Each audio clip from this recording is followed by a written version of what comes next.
سمعوا هذا صحافة الخرشف ديال ميسر. في استياء طبعا.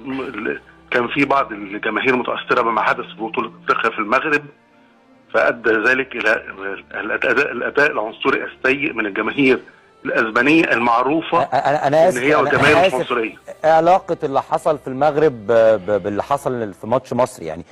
اكبر جاليه في اسبانيا هي الجاليه المغربيه، وبحكم طول التاريخ والعمل وبتاع، فمن بعض الجماهير كان في جماهير مغربيه.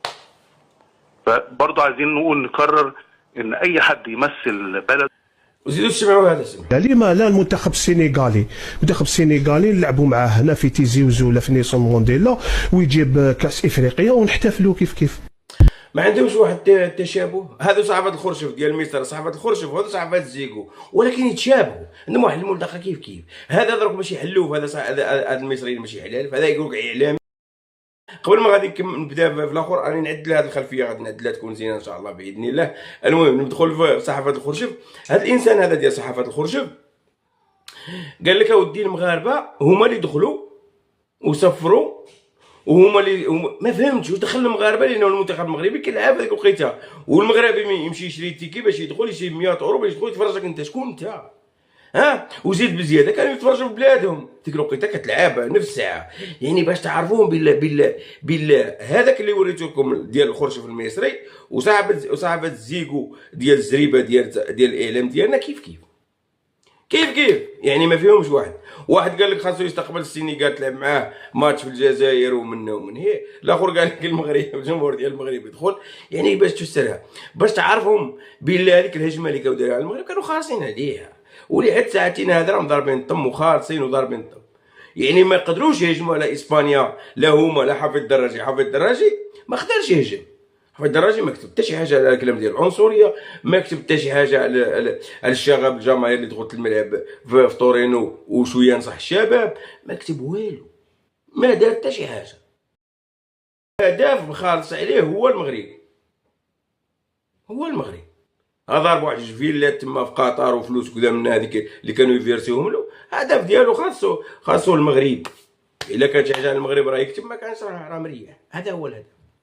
اليوم كي تشوف اوغندا والاخرى حاصلين في لاكوب دافريك 2027 وتشوف كل شيء وتشوف التنظيم اللي كان في المغرب، الحسد والغيره، ها هو افريقيا راه حاصله. ما قادرينش ينظموا لاكوب دافريك، ينظموها الاعلاميين المصريين ولا صحافه الزيكو ديالنا، هضروا ونظموا لنا هاد لاكوب دافريك. جبر اعلامي ديال الخرشف، والله الاعلاميين ديال الخرشف يقول لك المغرب واكبر جاليه، وشوف فين مشى عقله. غادي يمشي الميريكان ينهزم يقول لك حصلها في المغرب، اكبر جاليه ديال المغرب هي اللي سبابهم الكاس العالم ديال المغرب هذا العام. قال لا مصر لا صاحبه زيكو ديالنا لا والو. قبل ما اسمعك رد فعل الاعلام المصري بعد فوز منتخب المغرب على مصر اليوم، هرد بكلمتين بس على الإعلام الحقير اللي احنا سمعناه في بداية الفيديو.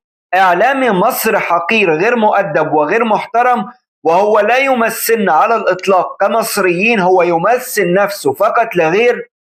طلع الحقير ده على المباشر زي ما سمعتوا معايا في بداية الفيديو، وقال لك بأن جمهور اللي هتف هتافات عنصرية في مباراة مصر وأسبانيا ده مش جمهور اسبانيا. امال جمهور مين؟ قال لك ده جمهور مغربي، دي جاليه مغربيه قاعده في اسبانيا، وعشان حصلت مشكله ما بين المصريين والمغاربه في كاس افريقيا، فالجاليه دي راحت مخصوص المباراه ودخلت عشان تهتف هتافات عنصريه وتعمل سفرات استهجان اثناء عزف النشيد الوطني لمنتخب مصر. والله العظيم ثلاثه، احنا في مصر لو في قانون فعلا، لو في قانون ومش عايزين نعمل مشاكل مع الشعب المغربي، لازم الحيوان ده يتمنع من الظهور مرة تانية، ولازم يبقى في قرار ضده، لأن اللي زي ده طالع بيعمل فتنة أمام الدنيا كلها، طالع وعايز يعمل مشكلة. يا مدلس، الإعلام الأسباني بنفسه طلع اعتذر لمصر وللمسلمين كلهم، وقال لك بأن جمهور أسبانيا أساء للدين الإسلامي وهتف هتافات عنصرية. لامين يامال بنفسه طلع هاجم جمهوره الاسباني رغم الانتقادات الشديده اللي بيتعرض لها، الا ان اللاعب ما تاخرش لحظه وقال لازم أعبر عن موقفي ولازم أتصدى لمثل هذه العنصرية في ملاعب كرة القدم.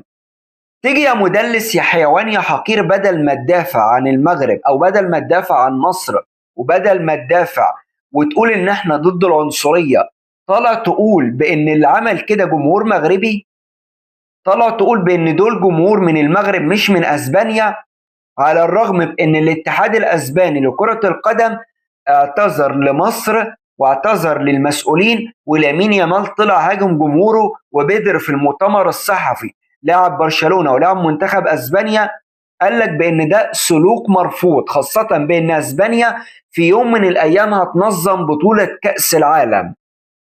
شوف الغل والحقد وصل بيه لحد فين، كمية غل وحقد يا جماعة غير عادية. بدل ما تطلع وتهاجم أسبانيا، وبدل ما تطلع وتقول بأن ده مرفوض، وبدل ما تطلع وتطالب بأن أسبانيا ما تنظمش بطولة كأس العالم بسبب العنصرية، لا انت طالع تدي مبررات وطالع تقول بأن الجمهور اللي هتف جمهور مغربي. واحد زي ده حقير غير مؤدب غير محترم لازم يتمنع من الظهور في الإعلام مرة تانية، لأن ده بيسيء لمصر وبيعمل فتنة ما بين شعب مصر وشعب المغرب العظيم. احنا مش زي المغرب ليه؟ المغرب هناك فيه عدالة في كل حاجة. عشان كده وصلوا للي هم وصلوا له، مدربين كويسين، ناشئين، اختيارات ما فيهاش مجاملات، واخد بالك، ملاعب بقت كويسة، تحكيم كويس، تنظيم كويس. احنا بينقصنا هنا العدالة بس. خلي بالك الدوري كمان ولع عشان الفترة الأخيرة بقى فيه نوع شوية من العدالة. فانت بص بقى الماتشات الأهلي، بص الماتشات الزمالك، بص امبارح مثلا للاتحاد والمحلة لو انت اتفرجت عليه، بص لقرابة اسماعيلية وقرابة اسماعيلية بتلعب فاركو بره. فانت لما تحسب ضربة جزاء بره لفرقة جاية ضيفة، فترة من الفترات ما كانش بيحصل، انت واخد بالك؟ فالعدالة بدأت تخش، فبدأ الدوري يحلو. فكل ما يبقى فيه عدالة، هو هقول لك على حاجة، هي المنافسة حلوة ولا وحشة؟ أكيد كويسة جدا يعني جدا. افتكر كده، بتعلم من قيمة وسعر الدوري كمان. يعني انت من 6-7 سنين قبل كورونا كان جه فايلر خد الدوري قبل ما ينتهي الدور الاولاني بماتشين. الدور مفيش واحد بيبص عليها. دي رياضه يا جماعه، ال100 مليون بيحبوا الرياضه دي، القوه الناعمه بتاعتنا. والله ترددت ان اطلع على الهوا، انا بحلف بالله ترددت ان انا اطلع على الهوا لولا الامانه وجمهورنا اللي هو بيستنانا من زعلي وغضبي. يعني ضيعت ساعة ونص النهارده، ساعة ونص بتفرج. اللي هو معقولة يا جماعة احنا كده؟ احنا وصلنا لمرحلة للمهزلة اللي احنا فيها دي؟ مفيش كورة يا جماعة، مفيش كورة، مفيش هجمة، مفيش لعب جماعي. انا اسف ان انا بقول لك كده، بس انا شايف قدام عيني لعيبة منتخبنا الوطني مموتين نفسهم بس ما بيتحركوش جوه سيستم. للأسف أنا مش شايف حاجة أقدر أقول عليها ده شغل مدرب، مش شايف. هات كل لعيب في المنتخب، أي لعيب كله بذل ما عليه. حتى النهارده محمود حمادة اللي الناس هتشيله الليلة قسما بالله ما بتاعته. أنا لم ولن أقلل من لعيبة منتخبنا الوطني عشان بس تبقى يعني واضحة وصريحة. إحساسي وشعوري وما قدموا اللعيبة إن هم لم يدخروا جهدا. حتى بقول لك اللعيب محمود حماده اللي الناس هتشيله الليله النهارده مش بتاعته. مدرب فجاه مره واحده قرر ان هو ينزله في الماتش. هذه المنظومه بالكامل آن الأوان أن يحدث فيها تعديلات. أنا قلت من أول يوم سيكون هناك كشف حساب. فالنهارده بقت خلاص كل مباريات مصر والمغرب محسومة من قبل ما تلعب.